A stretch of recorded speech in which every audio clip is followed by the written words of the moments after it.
One of the clear advantages of modifying the DNA system of food crops is that it enables them grow bigger and faster than food crops that are grown traditionally. This ensures increased productivity, which provides the population with more food. Moreover, these foods are a boost in places which experience frequent droughts or where the soil is incompetent for agriculture. Reports say that genetically modified crops are grown on millions of hectares of land in 29 countries and even imported by countries that do not grow them. But those who object to the consumption of genetically modified foods raise fears about its adverse effects on human health through transfer of antibiotic resistance, toxicity, or allergic reactions. We take a look at these issues on our In Focus segment with a view to finding scientific solutions to them.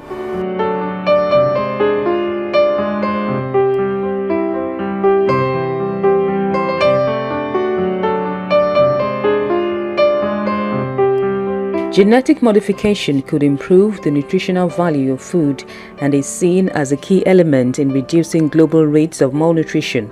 The golden rice, for example, is enhanced with beta-carotene, and this makes it provide a dose of vitamin A, which is a nutrient lacking in many of the world's diets. About 700,000 children die annually as a result of vitamin A deficiency, and so this explains why genetically modified golden rice is critical to reducing malnutrition. The issue of saying it can cause,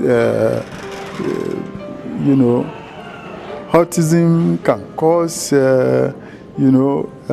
cancer is just a conjecture. It's not substantiated, and we don't really know what causes cancer. Some people just, by drinking too much water, we could probably even have some form of cancer. But the issue, the biggest problem we have has been the chemicals. DDT has been banned for a long time because it bioaccumulates. It accumulates in the plant that we use it to protect, and also it then bioaccumulates in the humans who consume them, and then goes into our liver and kidney, and then can cause cancer and cirrhosis of our liver. These are evident and they are there.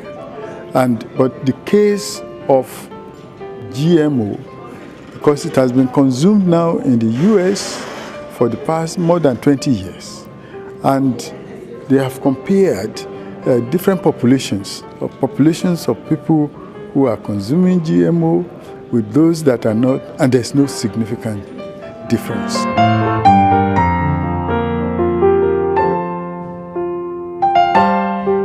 Nigerian scientists to promote genetic modification technology for food say reports from over 1,000 studies from between 2003 to 2013 shows no human or environmental dangers from genetically engineered crops.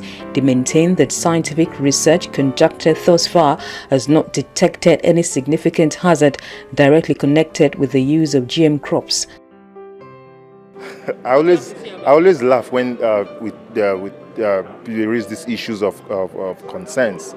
There's nothing that has no problems. Even if you drink too much water, it's a problem. So it's normal for everybody to be concerned about things you do not know. But I also believe that if we are well informed, those concerns will be limited. The legislation has made that anybody can say anything anywhere, and it goes to another place and people accept it hook, line and sinker. They have many of these so-called concerns that are not factual, but because some people out there want to create name, they put up these things. I can as well today decide that GM technology causes people to have triplets, and of course I'm sure that there will be somebody out there that will buy it, but it does not mean that that's true. It does not follow scientific norms.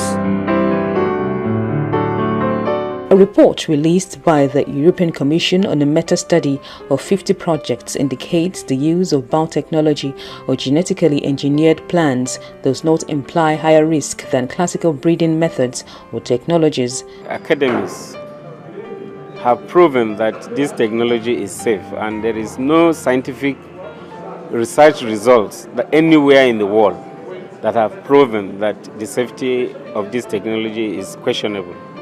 For example, in Nigeria, there's no GMO yet in Nigeria, but cancer is on the rampage, which means there's something else causing cancer. So it's not GMO that is responsible for any of these. Those who criticize this technology argue that it does not necessarily have higher yields than traditional varieties. They also say consumption of genetically produced food could be harmful to human health. As for the current crops that are grown around the United States, there have been, around the world, the current crops that are being grown by farmers in countries around the world, both in Africa and Europe, the United States, South America, that there are no health risks from those crops. Genetically modified crops are resistant to pests, which means farmers will use less chemicals for pest control. Some scientists feel this explains why genetically modified food are being painted as unhealthy. They blame it on fears that it could affect sales of agrochemicals, hence the continuous attack on the technology. There are people who do not understand exactly what it is, and so